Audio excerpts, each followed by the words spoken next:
Great pass from Diamantidis. The lob is done! Here we go, 40 minutes to a title. David Blue for three. On the mark, David Blue. Now Spinellis drives inside, looks for the alley-oop! Corey Higgins just exploding. EuroLeague SWEET16. It's the roster rundown. Hello and welcome to EuroLeague SWEET16 special preseason edition with me, Moshe from Team Scout, and as always, with my great friends and co-host, Arale Weisberg. Emmet is not going to be with us physically or actually in this episode as he's doing some base jumping in Frisco, which you all might know as San Francisco. Emmet, hope you're having fun. Take care, and we are looking forward to your return. But in the meantime, we have brought another great guy, another great friend that you all know, Arale Weisberg from WallaSport in Israel. Hi Arale, hi Aris, how are you doing, guys? Hello Moshe, hello Arale. We are happy to have with us the biggest journalist fan of Panathinaikos who resides in Israel and loves also the green of the Greeks besides the yellow of Maccabi. I think it will be a fun preseason show. Hey guys, big pleasure to be here. The thing I like most about preseason is, other than the fact that it's the time that you actually get to miss basketball, it's also the time when your podcast name, Sweet16, is actually true, because in a couple of weeks it's going to be bitter for some teams. And that's exactly why we're all here. It has been a very busy summer for all 16 teams who are about to participate in the 2018-2019 EuroLeague season. Our main focus in this preseason special episode is going to be on the Greek teams Panathinaikos and Olympiacos, Maccabi Tel Aviv, and of course, Olympia Milan. Arale, I want to start with you, man. Talking about Panathinaikos, a lot of maybe not a lot of movements in the market, but still very substantial ones, losing Mike James and bringing Keith Langford, a deal that maybe should have been done even earlier, maybe even last season, but still. What do you make of this roster? I mean, we're all hearing guys who are saying that it seems that the roster is not going to be as strong, but in the same time, they should be solid and even more than that. How do you see them for the upcoming season? Well, I hope people are not going to be angry with me in Oaxaca, but in a way, the new Panathinaikos reminds me of the old Olympiacos. Olympiacos a few years ago was built around Vasilis Panoulis. They took cheaper players, not as shiny as we were used to see in Sef, but they took the ones who are suitable to play next to Spanoulis. We saw AC Law becoming a star in the Final Four and winning the EuroLeague, although I'm sure all of us will agree that he's not as good or qualified as other players who are less successful in the club. So Panathinaikos did pretty much the same with Nick Kalathis this summer. I gotta admit that Kalathis' performances in the last season took me by surprise. I didn't know he has that big, that great of skilling abilities. We got to give him and Xavi Pascual a lot of credit for identifying this quality in Kalathis, and he deserves this trust. Panathinaikos made a strategic move to keep him. They knew it's going to cost a lot, and they knew that once he stays, there's no room and no money for other big stars. Everybody remembers the combination of Nick with Mike James last season, but I want to remind you that once Mike came, Kalathis was not as good and solid and stable as he was before. So maybe in a way, Keith Langford is more suitable to play next to him, even if he's not as good as James. The main thing that I'm concerned about for Panathinaikos is the power forward position. It feels to me like they are one very good, solid power forward from becoming a very good team. I was hoping to see Okaro White coming instead of Singleton, and I didn't like, at least at the beginning, I didn't like the signing of Deshaun Thomas, which leads me to the conclusion that a lot is going to be a lot is going to depend on Dinos Mitoglu. He's a very good player, very talented. He really impressed me. The question is if he's mature enough to make the upgrade and step up in becoming a leading power forward in the team. If he can do that, I think Panathinaikos will be better than people think. In a way, I agree that they might have some problems. I did have the chance to watch Dino. I do think that they need to let him become who he needs to become by himself and not put any pressure whatsoever. I think that Deshaun could help them in the four without a doubt. I do see a problem in the five, though. They have both Lasme and James Gist. To be honest, I am lacking some versatility over there. At the moment, now you can say Voyokas would complete them, and they did bring Papayanis as well. But I don't know how to look at it at the moment. At the same time, age might be a factor as well. I mean, the seasons, they're not getting any less tense than what they were. And perhaps, one of the silver linings is you mentioning Olympiacos that season with AC Law. They ended up doing something pretty good. The question is, will Panathinaikos be good enough? Will they be solid enough in the long run? Because it's a different format. It's a different intensity, and it is going to be interesting. Ari's buddy, how do you see what Panathinaikos did, and and looking even at Olympiacos, comparing the moves these two teams made? How do you see Olympiacos?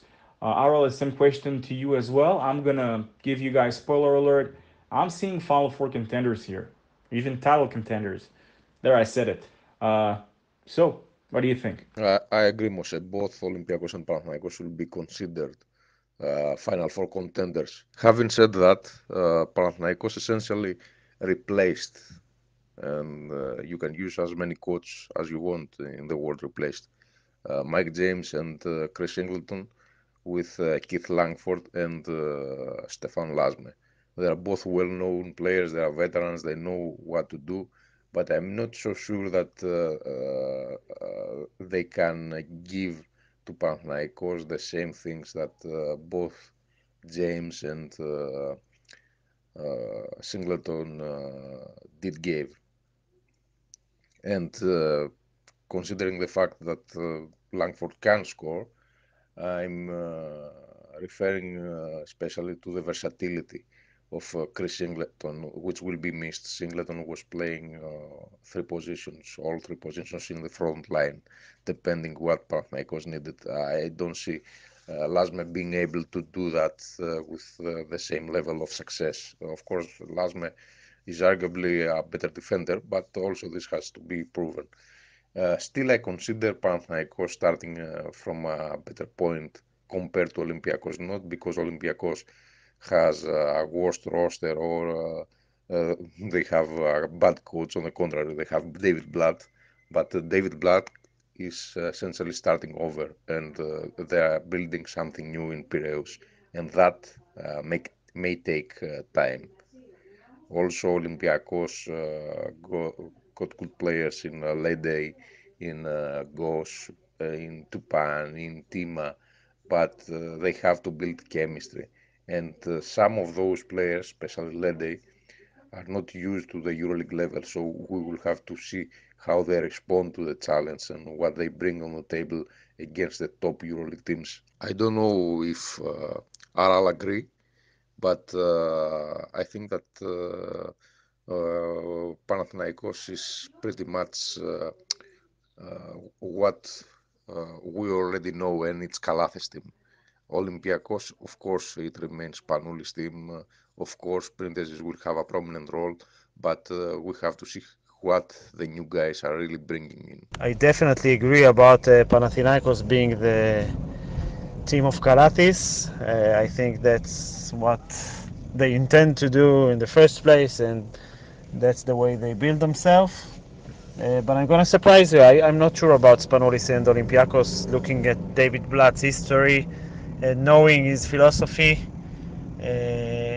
he's not a coach who believes in having one big star over the others, especially not a veteran star who makes the game slower.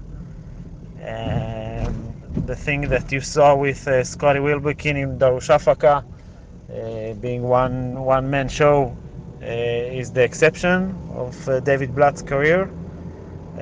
So obviously Spanoulis, as long as he's in Olympiacos, he's going to be the leader. He's going to be a key factor and a key figure.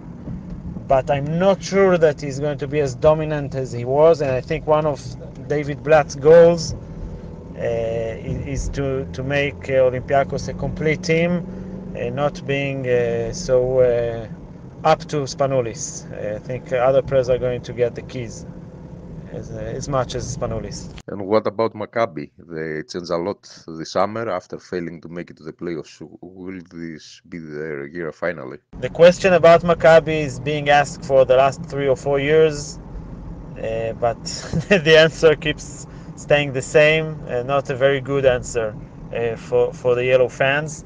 Maccabi in the summer always knows how to work, how to bring big names. They did it with Andrew Gardlock and Sonny Weems, with Jordan Farmer, Taylor Rochester, with Mike Zirbes and Quincy Miller, and of course Pierre Jackson and Norris Cole.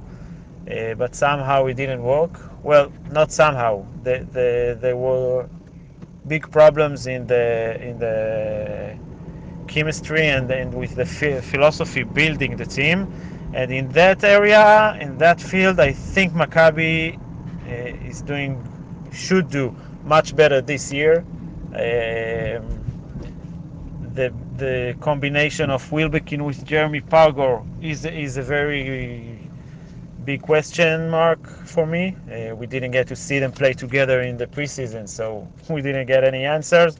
I'm not sure about that combination, but in general it looks much more balanced and much better. I think that Tariq Black is a bargain. They made a very good move with this guy.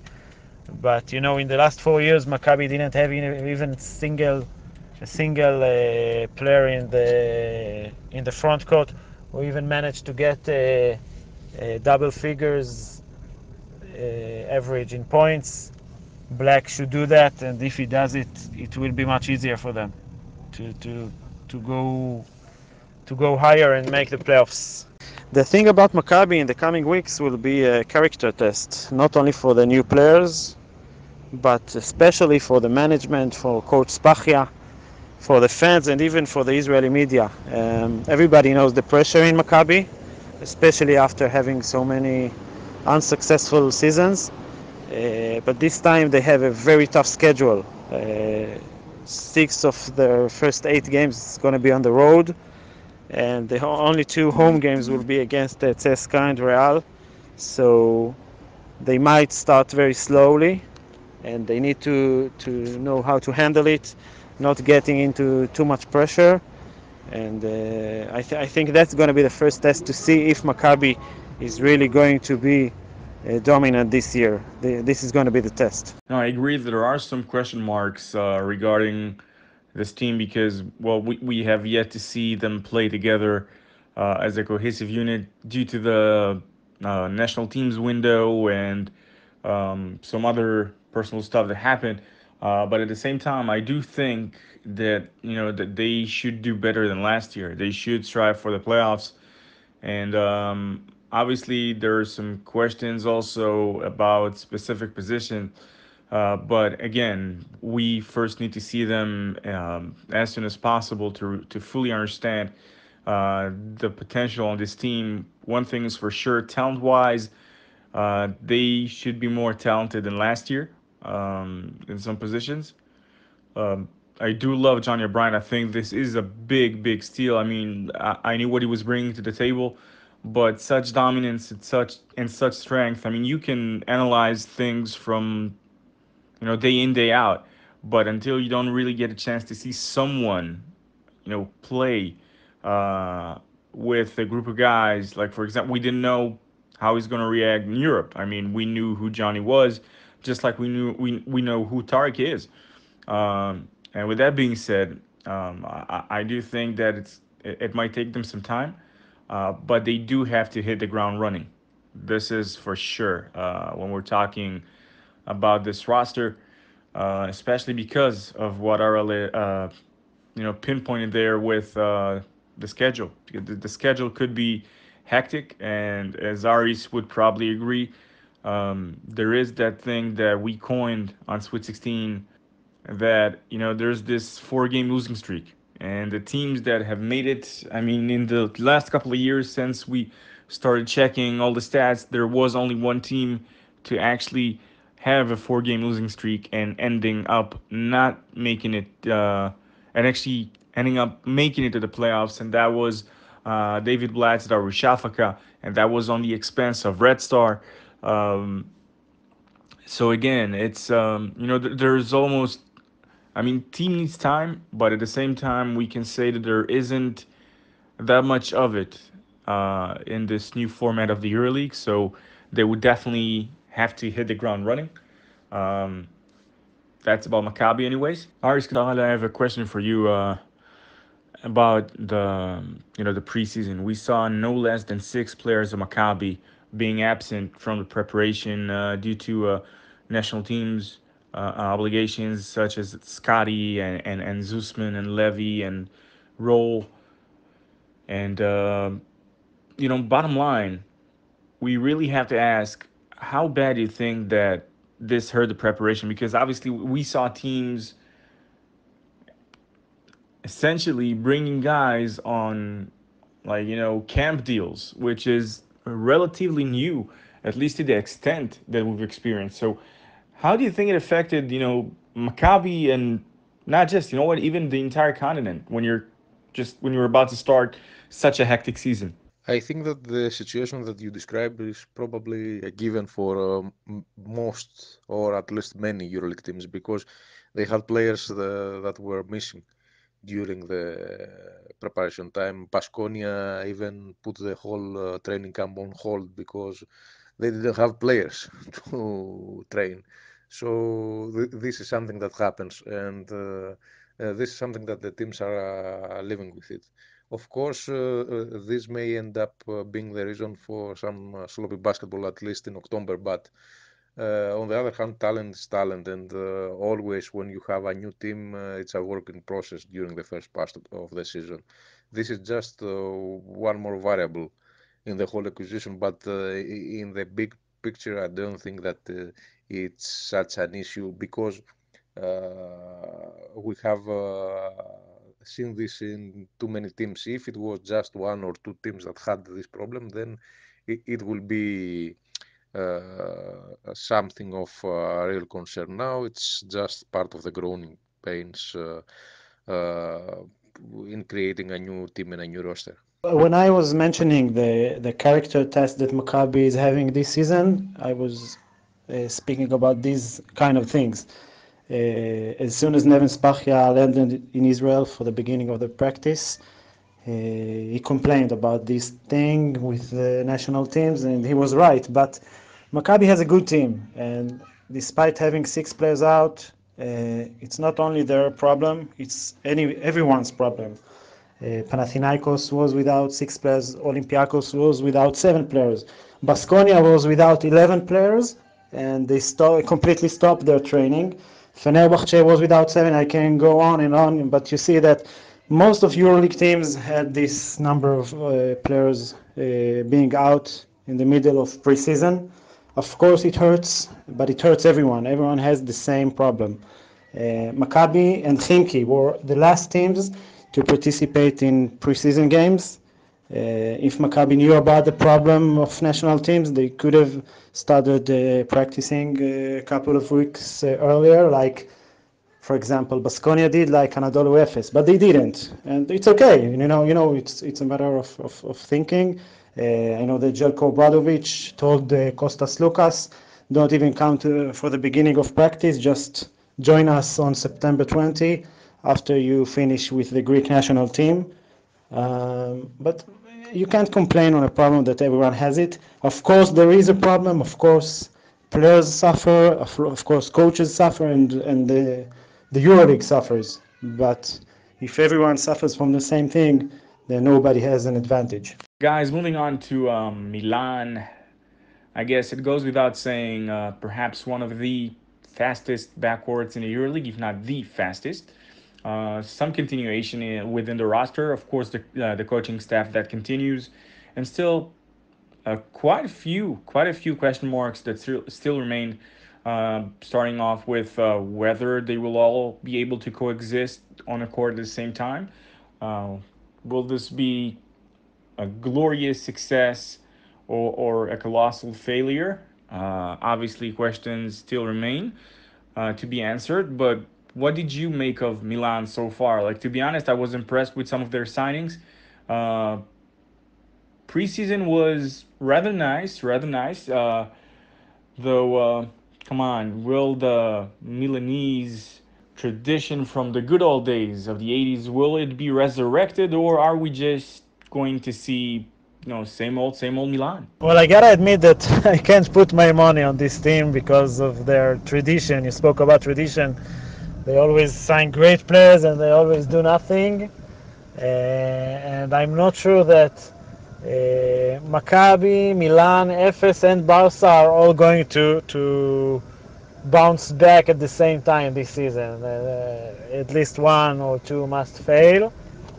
I do like their moves this summer. They kept the good players, the right players. They cleaned the roster, and especially I like Arturas Gudaitis. I believe that he might become the best center in the EuroLeague, but only if they use him right.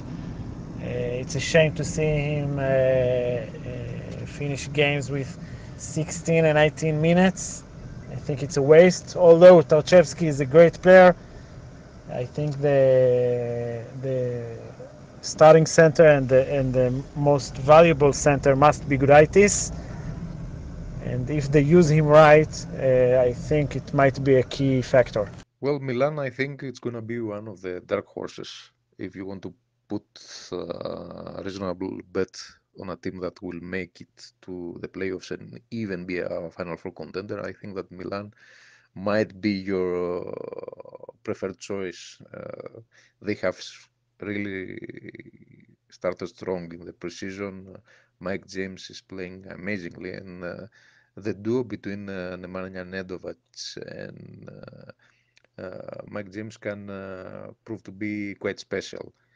I think James can have his breakout year in the EuroLeague. He's already one of the top guards of the competition, but in this Milan team, he can be the top dog without any question, and everything can be built around him. That's the big difference. I think Milan had the tools from last year. They have a very capable front line, which is not advertised that much. They have Kuzminskas, who can adapt in any role, in any situation. And I think that now with James and Nedovic, they have leaders. That's the main thing that was missing from Milan. A guy who will take the team on his back and make things happen. In theory, Andrew Godlock should have been that guy, but it really didn't work.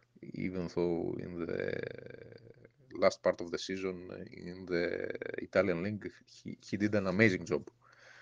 So yes, I really believe in Milan. I really believe that this will be the year in which the Red Shoes will be back strong. And with that, we can wrap up our show and our preview for Italy, Israel, and Greece. Thank you guys for being with us. And as usual, I'm Maris Barkas, and you can find me at Eurohoops.net, at the social media of the site, and also at my personal social media. You can find me in the social media at Arale10 on Twitter, on my Facebook account, and of course on WallaSport. Evcharisto, guys, toda rabah, and thank you. Have a great season. And as ever, You can find me on Twitter at I'm Team Scout and at MosesB1, on Instagram at MosesB1, Facebook page Team Scout, and the website itself, teamscout.net. Now, we do ask you to, show the love, subscribe, spread it, spread the love, of course, on SoundCloud and iTunes, where you can find us there. This episode will also be uploaded to the Eurohoops YouTube account, so make sure you follow that as well. So till next time, and again, 48 hours where Emmet's new whereabouts will be unveiled. Stay tuned.